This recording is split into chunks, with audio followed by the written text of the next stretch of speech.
Камин готов. На все ушло 3 дня. И то это выключали свет.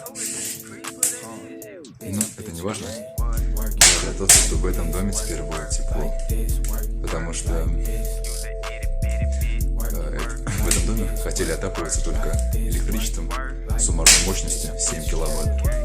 Это батареями электрическими и теплыми полами. То есть этого бы не хватило. Площадью 120 квадратных метров. Хозяева бы просто замерзли бы. Предложили им установить камин. Потому как у них нет котельной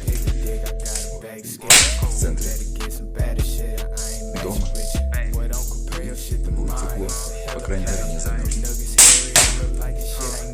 Красивый камин.